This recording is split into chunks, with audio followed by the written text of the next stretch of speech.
Sənsə hazır ol. Çünki telefonun performansını maksimuma çıxardırır. Əmin ol, bu aylardan sonra telefon tutacaq. Giririk.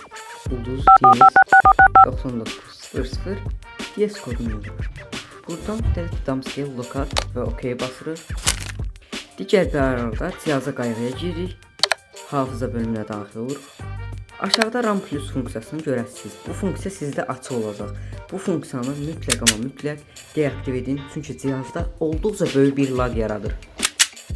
Növbəti bir addım, ayarlara girin, saydamlığı və bulanıqlığı azalt seçimini axtarın və bu funksiyanı aktiv edin.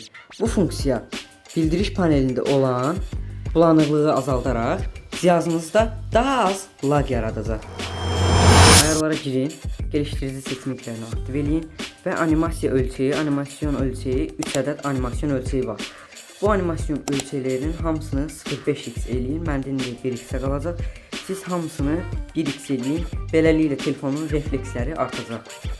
Digər bir məsləhət, menyuya çox bulanıqlıq olan və ya həddən artıq widgetlər əlavə eləməyin. Gördüyünüz kimi ekran həm səviyyəlidir, həm minimalistdir, həm də cihaz daha az lag yaradır. Digər bir addım Estimate hissiyədir. Bu proqram vasitəsilə siz proqramların hamısının keşini təmizləyə bilər və rahatlıqla keşlərdən azad ola bilərsiniz. Bu telefonun sürətini artırır.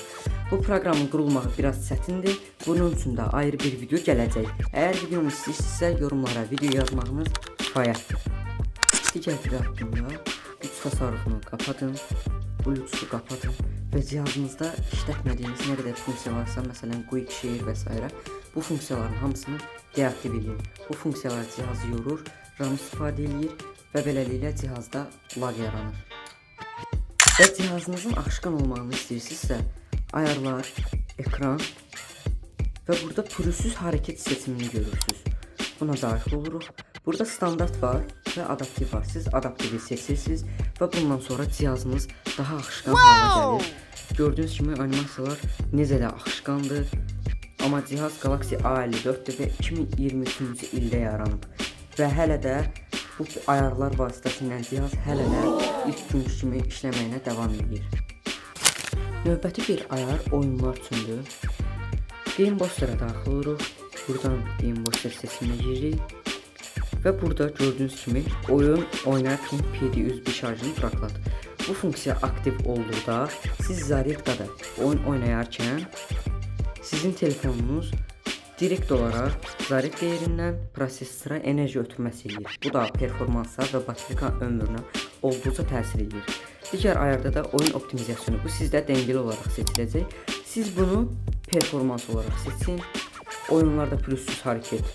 Bunu 120 Hz alın. Bu vacib ayarlardır. Bu ayarlardan sonra oyun performansınız olduqca düzələcək.